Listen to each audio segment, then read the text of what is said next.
अगली कक्षा अनोखी कक्षा में आपका फिर से एक बार बहुत-बहुत स्वागत है। हम लोग यहाँ पर बात करते हैं हमारा अगला chapter market forms and price और आउटपुट डिटरमिनेशन ऑफ मार्केट्स। यानी कि यहाँ पर हम लोग सारी चीज़ें देखेंगे जो कि मार्केट से रिलेटेड है। सबसे पहले अगर एक जनरल टर्म में बात करते हैं तो मार्केट कहते किसको है? मैं एक बार इमेज निकाल देता हूँ।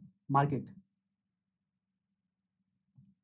अगर आम भाषा में हम लोग कहेंगे तो मार्केट का मतलब क्या होता है? मार्केट का मतलब होता है कि एक ऐसा प्लेस जहाँ पर बायर एंड सेलर आपस में मीट करता है और बार्गेन करता है ओवर ए कमोडिटी, यानी कि केवल मिलना नहीं, वो बार्गेनिंग भी करता है। तो बायर एंड सेलर आपस में मीट करता है और वो बार्गेन करता है, तो उसको बोलते हैं मार्केट। यानी कि जहाँ पर सारे बायर एंड सेलर जो होते हैं वो सब मिलकर प्राइस को इन्फ्लुएंस करते हैं, तो उसको मार्केट शब्द से पुकारा जाता है। अब जहाँ तक बात करते हैं कि मार्केट के एलिमेंट्स क्या-क्या हो सकते हैं, तो मार्केट के एलिमेंट्स हो सकते हैं कि बायर एंड सेलर अवेलेबल होना चाहिए। जी हाँ, खरीदार और खरीदने वाला और बेचने वाला दोनों अवेलेबल होना चाहिए। प्रोडक्ट एंड सर्विसेज होना चाहिए। गिवन पॉइंट ऑफ टाइम पर जो होता है ना, एक प्राइस होना चाहिए, कोई ना कोई प्राइस तो होगा ही, भले ही उस प्राइस का बार्गेनिंग होगा। तो ये सारे एलिमेंट्स हैं, बायर सेलर प्रोडक्ट और सर्विसेज होना, प्राइस होना, प्राइस का बार्गेनिंग होना और मार्केट का कंडीशन का नॉलेज होना। ये जो छठा एलिमेंट है ना, मार्केट के कंडीशन का नॉलेज होना, बायर एंड सेलर को ये एक इंपॉर्टेंट एलिमेंट है। तो हम लोगों ने बहुत सारे एलिमेंट्स की यहाँ पर चर्चा की। एक बार आप देख सकते हो कि यहाँ पर जो है ना मार्केट में कौन-कौन से एलिमेंट होते हैं। एक पहली बात है कि बायर एंड सेलर अवेलेबल होते हैं, प्रोडक्ट एंड सर्विसेज होता है, एक प्राइस होता है गिवन पॉइंट ऑफ टाइम पर, उसके बाद जो है ना बार्गेनिंग होता है और मार्केट का कंडीशन का नॉलेज होता है। तो ये सारे एलिमेंट्स ऑफ मार्केट कहलाते हैं। तो हम लोगों ने बहुत सारी बातें यहाँ पर जो है ना अभी तक चर्चा कर ली। पहले हम लोगों ने चर्चा करी मार्केट यानी कि एक प्लेस जहाँ पर बायर एंड सेलर आपस में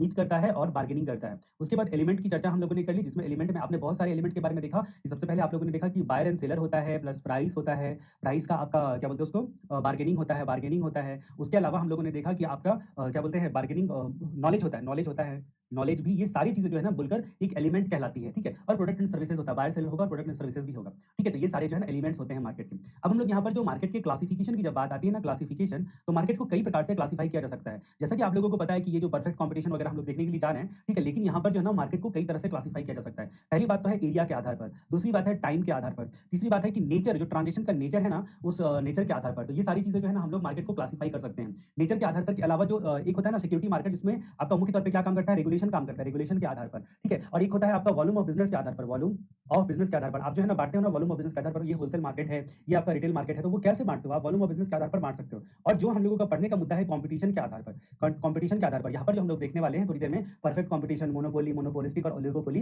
तो ये वाला जो है ना, ये वाला एरिया है। फिलहाल हम लोग यहाँ पर कुछ बातें चर्चा कर लेते हैं। सबसे पहले एरिया के आधार पर, तो एरिया के आधार पर local market, regional market, national market और इंटरनेशनल मार्केट, इतनी सारी कैटेगरीज़ होती है, ठीक है? एरिया के आधार पर आपका क्या बोलते हैं local market, regional market, national market और इंटरनेशनल मार्केट, ये सारी कुछ कैटेगरीज़ होती हैं। अब जहाँ तक हम लोग बात करते हैं कि टाइम के आधार पर, तो टाइम के आधार पर आपका वेरी शॉर्ट, एक होता है वेरी शॉर्ट, एक होता है शॉर्ट पीरियड, एक होता है लॉन्ग पीरियड, एक होता है very long period, very long period. Long period को सेक्युलर पीरियड भी कहा जाता है। जी हाँ, लॉन्ग पीरियड को सेक्युलर पीरियड करके भी पुकारा जाता है। तो एरिया के आधार पर लोकल, नेशनल, रीजनल और इंटरनेशनल, ठीक है? तो local market, regional market, national market और इंटरनेशनल मार्केट, ठीक है? तो ये 4 प्रकार से एरिया के आधार पर बाँटता है। जब हम लोग पूरे देश की मार्केट की बात करेंगे ना कि भारत का मार्केट कैसा है, जब चाइना मार्केट की बात करेंगे तो यानी कि हम लोग क्या करते हैं, नेशनल बेसिस पर बात करते हैं, ठीक है? तो आप इस तरह से क्लासिफाई कर सकते हो। बहुत ज़्यादा इंपॉर्टेंट ये कांसेप्ट नहीं है, क्योंकि बस नॉलेज आपको रहना चाहिए, इन्फॉर्मेशन आपको पता होना चाहिए कि ये सारी चीज़ें भी होती है। टाइम के आधार पर जो पीरियड होता है ना, वेरी शॉर्ट, शॉर्ट, लॉन्ग और वेरी लॉन्ग, ठीक है? वेरी लॉन्ग को सेक्युलर पीरियड भी कहा जाता है। नेचर के आधार पर स्पॉट मार्केट और फ्यूचर मार्केट, स्पॉट मार्केट और फ्यूचर मार्केट। अभी देखिए क्या होता है ना, जब आप सिक्योरिटी मार्केट में ना बहुत सारी चीज़ें देखोगे, जिसमें क्या होता है ना कि शेयर मार्केट में क्या होता है कि आपको ऐसा लगता है share market, commodity market, call option, put option, तो ये शेयर मार्केट वो हर्षद मेहता वाली आपने देखी होगी ना वो वेब सीरीज़,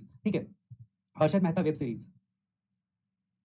तो स्कैम 1992 वाली जो आपने देखी होगी ना, तो यहाँ पर जो है ना एक आता है ऑप्शन, ठीक है? एक होता है ऑप्शन जिसको कॉल ऑप्शन, पुट ऑप्शन कहा जाता है, ठीक है? जो कि आप फाइनेंशियल मैनेजमेंट में पढ़ोगे आगे चलकर। Call option and put option, ठीक है? तो ये सारी चीज़ें जो है ना वो शेयर से रिलेटेड है, कॉल एंड पुट कहते हैं इसको। अब इसमें क्या होता है ना कि या फिर कमोडिटी मार्केट, एक होता है कमोडिटी मार्केट, कमोडिटी मार्केट, ठीक है? ये भी आपका जो है ना कमोडिटी का ट्रेडिंग होता है। जैसे कि आपने जो है ना एक्चुअल में गोल्ड का ट्रेडिंग सुना होगा, जिसमें आपको गोल्ड एक्चुअल में खरीदना नहीं पड़ता है। आप देखोगे ना फ़ोन पे जब आप यूज़ करते हो ना, तो उसमें भी लिखा रहता है बाय गोल्ड। तो क्या बाय गोल्ड में आपको एक्चुअल में सोना मिलता है? नहीं मिलता है। कोई एक प्रकार का कमोडिटी ट्रांज़ैक्शन आप कर रहे हो, सोने के रेट के हिसाब से आपका प्राइस बढ़-घट रहा है। जब प्राइस ज़्यादा हो जाता है तब आप उसको सेल कर दोगे तो आपको फ़ायदा हो जाएगा। गोल्ड का प्राइस कम हो जाता है, तब आप उसको सेल करोगे तो आपको नुकसान हो जाएगा। तो यानी कि ये जो है ना फ्यूचर प्राइस को ना अभी से जो है ना वो आप एसर्टेन करते हो, और स्पॉट प्राइस मतलब जो मार्केट है ना, ये दोनों वर्ड जो है ना वहीं से अराइज़ हुआ है। इसकी वजह से मैंने आपको बता दी। तो ये आपने देखा यहाँ पर क्या बोलते हैं उसको, ये आपने कहाँ पर देखा कि आपका क्या बोलते हैं उसको, फ्यूचर मार्केट, नेचर के आधार पर स्पॉट मार्केट और फ्यूचर मार्केट, रेगुलेशन के आधार पर रेगुलेटेड मार्केट, अनरेगुलेटेड मार्केट। आपको पता है ना कि स्टॉक एक्सचेंज को सेबी रेगुलेट करती है, security exchange board of India regulate करती है। Security exchange board of India, ये आपको शेयर मार्केट को रेगुलेट करती है। Reserve bank of India bank को रेगुलेट करती है। रिजर्व बैंक ऑफ इंडिया, ये जो है ना बैंक को रेगुलेट करती है, रिजर्व बैंक ऑफ इंडिया। उसके बाद आपको पता है कि आपका जो है आईआरडीए, जो इंश्योरेंस रेगुलेटरी डेवलपमेंट अथॉरिटी है, वो इंश्योरेंस को रेगुलेट करती है। Insurance regulatory development authority, IRDA, ये सब इंश्योरेंस कंपनी को रेगुलेट करती है। तो यानी कि ये जो इन लोगों का मार्केट जो है ना रेगुलेटेड मार्केट कहलाएगा, क्योंकि इन लोगों को रेगुलेट करने का इसका जो पिताजी है वो ऊपर बैठा हुआ है। अब हम लोग बात करते हैं वॉल्यूम ऑफ बिजनेस के आधार पर, होलसेल मार्केट और रिटेल मार्केट। होलसेल मार्केट ये होलसेल मार्केट, रिटेल मार्केट। तो ये आप देख सकते हो होलसेल मार्केट, रिटेल मार्केट और टाइप ऑफ कंपटीशन के आधार पर अब हमारा जो है ना मुख्य मुद्दा आ जाता है टाइप ऑफ कंपटीशन के आधार पर। अब हम लोग यहाँ पर अब बात करते हैं कहानी की, जो एरिया के आधार पर मैंने आपको क्या बोला कि local market, local, regional, national और इंटरनेशनल। टाइम के आधार पर मैंने आपको बोला कि very short, short period, long long period और वेरी लॉन्ग। वेरी लॉन्ग को सेक्युलर मार्केट भी कहते हैं, ये कहा मैंने। नेचर के आधार पर स्पॉट मार्केट, स्पॉट और फ्यूचर मार्केट। रेगुलेशन के आधार पर जो है रेगुलेटेड और अनरेगुलेटेड मार्केट, रेगुलेटेड और अनरेगुलेटेड। ठीक है। वॉल्यूम ऑफ बिजनेस के आधार पर wholesale market, retail market. Competition के आधार पर जो है ना दो प्रकार से ही बांटते हो, एक परफेक्टली कॉम्पिटेटिव, परफेक्टली, और दूसरा इम्परफेक्ट कॉम्पिटेटिव, इम्परफेक्ट। तो आप बोलोगे परफेक्ट कंपटीशन के अलावा जो है ना ओलिगोपोली, मोनोपोली, ओलिगोपोलिस्टिक, ये सारी चीजें कहाँ पे चलेगी? मोनोपोलिस्टिक, ये सारी चीजें कहाँ चलेगी? वो इम्परफेक्ट में चला गया। और परफेक्ट वाला तो देख लिया, परफेक्ट कंपटीशन। तो ये हमारा मुख्य मुद्दा है, कंपटीशन के आधार पर जो है ना मार्केट को क्लासिफाई करना। अभी मैं थोड़ी सी जानकारी आपको दे दूंगा जो आपको काम आएगा, थोड़ी सी जानकारी जो है मैं आपको दे दूंगा क्या बोलते हैं सारे मार्केट के बारे में। फिर हम लोग डिटेल में पढ़ेंगे कि हर मार्केट का, परफेक्ट कंपटीशन का, मोनोपोली का, मोनोपोलिस्टिक का और ओलिगोपोली का क्या फीचर्स होता है, उसका प्राइस डिटर्मिनेशन कैसा होता है। ये सारी चीजें जो है ना हम लोग डिटेल में यहाँ पर जानेंगे। पहले मैं एक बार जो है ना ओवरऑल कंपैरेटिव एनालिसिस करके बता देता हूँ, ताकि आपका कुछ भी कंफ्यूजन न रहे आगे फीचर्स को डिस्कस करते वक्त में। आपको क्लियरली पता होनी चाहिए परफेक्ट कंपटीशन क्या होता है, मोनोपोली क्या होता है, मोनोपोलिस्टिक क्या होता है और ओलिगोपोली क्या होता है। ये सारी चीजें आपको परफेक्टली पता होनी चाहिए। तो हम लोग पहले एनालिसिस कर लेते हैं एक बार सारे तरह के मार्केट का। तो यहां पर मैं इसको डिलीट कर देता हूं एक बार।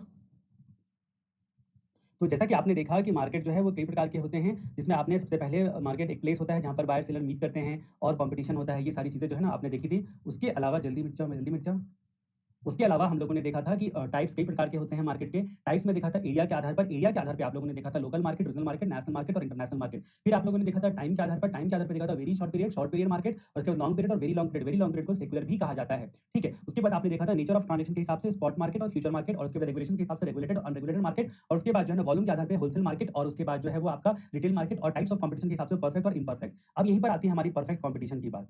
जानते हैं ये परफेक्ट कंपटीशन जो है ना किससे मिलता जुलता है? मोनोपोलिस्टिक से, पॉलिस्टिक से। ये हम लोग कंपेयर करके यहाँ पर पढ़ेंगे। फिलहाल जो है ना बस इतना आप ध्यान रखो कि इससे मिलता जुलता है। यहाँ पर आपको याद होगा कि अगर आपने प्राइस वाला चैप्टर ठीक से पढ़ा होगा, तो कॉस्ट कंसेप्ट एंड प्राइस था ना वो अच्छे से पढ़ा होगा, तो वहाँ पर मैंने आपको बताया था normal profit, super normal profit. तो ये जो दोनों मार्केट होता है ना, परफेक्ट और मोनोपोलिस्टिक, ये क्या अर्न करता है आपको पता है? नॉर्मल प्रॉफिट अर्न करता है, नॉर्मल प्रॉफिट अर्न करता है।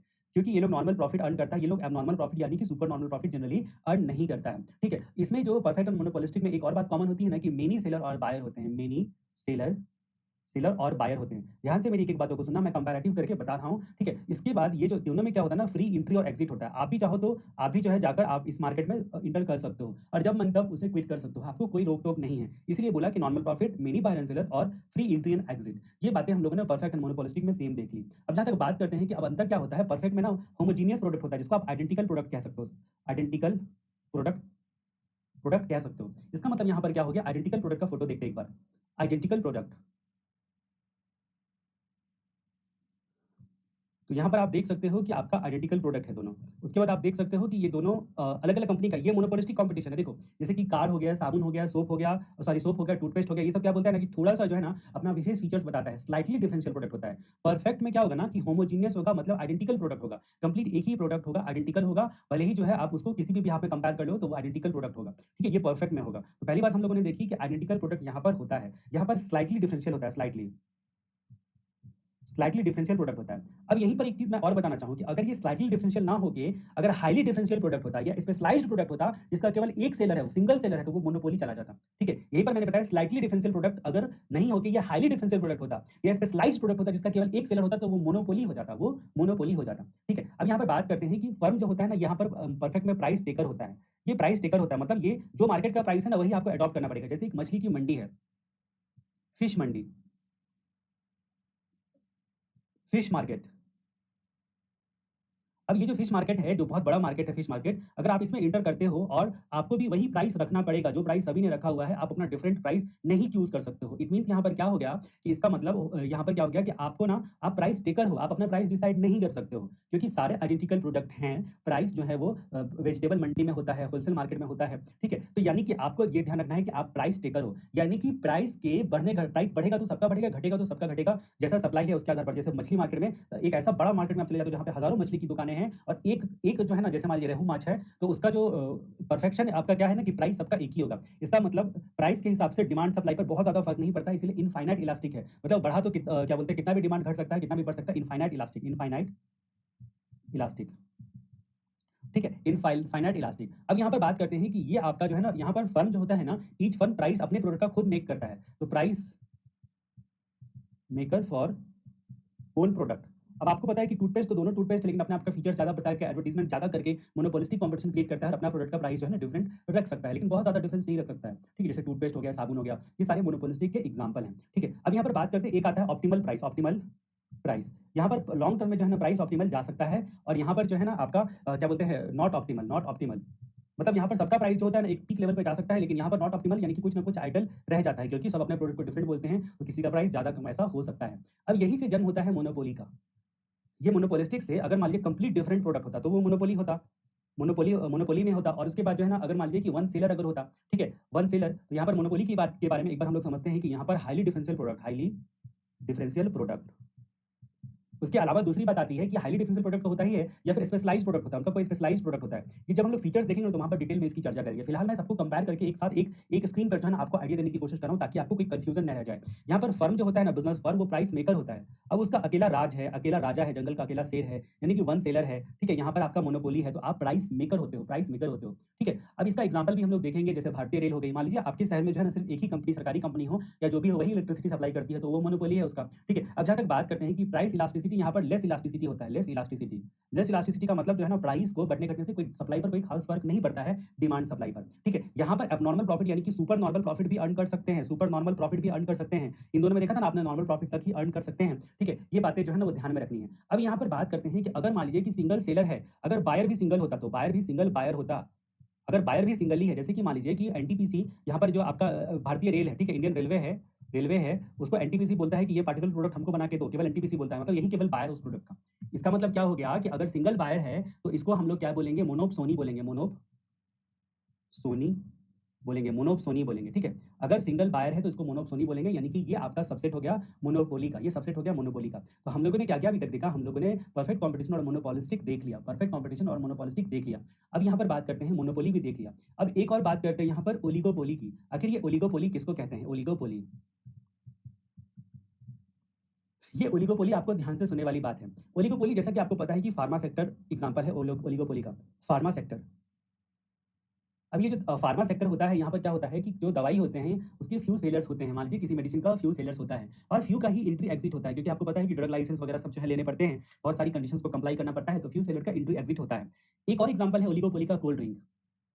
कोल्ड ड्रिंक, अब ये कोल्ड ड्रिंक जब आता है तो जितने भी कोल्ड ड्रिंक हम भारत में देखते हैं उसमें या तो आपका कौन सा कंपनी है, या तो पेप्सी कंपनी है, नहीं तो जितने भी आपको कोल्ड ड्रिंक स्क्रीन पे सामने नजर आ रहे हैं पेप्सी के अलावा सब कोका कोला कंपनी का है। यानी कि ये एक प्रकार का डीओपोली है, डीयूओ पोली। ठीक है, ओलिगोपोली का ही सबसेट है। तो आप कह सकते हो कि आप इसको कह सकते हो कि ओलिगोपोली है, फार्मा कोल्ड ड्रिंक, ये सब ओलिगोपोली में कहलाता है, जहाँ पर फ्यू सेलर होते हैं, फ्यू का ही एंट्री एग्जिट होता है, और जो बिजनेस फर्म होते हैं उसका रिजनेबल कंट्रोल होता है। रिजनेबल कंट्रोल इसलिए होता है, रिजनेबल कंट्रोल इसलिए बोला गया ना, पूरा कंट्रोल नहीं होता मोनोपोली की तरह, रिजनेबल कंट्रोल इसलिए बोला गया ना क्योंकि गवर्नमेंट कहीं ना कहीं इंटरफेयर करती है। ठीक है, तो डिफरेंट लेवल पर डिफरेंट इलास्टिसिटी होता है। तो ओलिगोपोली में ना इलास्टिसिटी का कोई जजमेंट नहीं है। ठीक है, इसलिए हम लोग किनके डिमांड कर्व करके लास्ट में एक टॉपिक देखेंगे जो कि इसी से रिलेटेड रहेगा। तो यहाँ पर जो है ना इलास्टिसिटी का कोई एज सच रूल नहीं है, ओलिगोपोली में इलास्टिसिटी का कोई एज सच रूल नहीं है। ठीक है, तो ये सारी बातें जो है हम लोगों ने यहाँ पर देखी। एक बात मैंने यहाँ पर आपको क्या बताई, पहली बात मैंने ओलिगोपोली में आपको ये बताई कि फ्यू सेलर होते हैं, फ्यू सेलर होते हैं, फ्यू का ही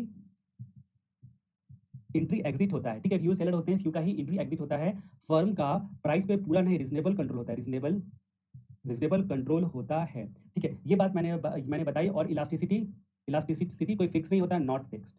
डिफरेंट लेवल पर डिफरेंट इलास्टिसिटी हो सकता है, अलग अलग तरीके का बिहेवियर कर सकता है। तो अगर मैं आपको बोलूँ कि जो नंबर ऑफ सेलर होते हैं परफेक्ट में मेनी होते हैं, मोनोपोलिस्टिक में मेनी होते हैं, मोनोपोली में केवल सिंगल होते हैं, ओलिगोपोली में फ्यू होते हैं। जहाँ तक मैं बोलूँ कि नेचर ऑफ प्रोडक्ट, तो आपका परफेक्ट में होमोजीनियस होता है, जिसको आइडेंटिकल प्रोडक्ट बोलते हो, कोई डिफरेंस नहीं होता है। मोनोपोली में हाईली डिफरेंशियल होता है, मोनोपोलिस्टिक में स्लाइटली डिफरेंशियल होता है, और ओलिगोपोली में क्या बोलते हैं, डिफरेंशिएशन वैरी करता है, थोड़ा डिफरेंशिएशन वैरी करता है। कोल्ड ड्रिंक वगैरह में कैसे आप देखते हो, परफेक्ट कॉम्पिटिशन में फ्री एंट्री एग्जिट, और मोनोपोलिस्टिक कॉम्पिटिशन में फ्री एंट्री एग्जिट। मोनोपोली में केवल वन सेलर होता है और ओलिगोपोली में फ्यू सेलर होता है।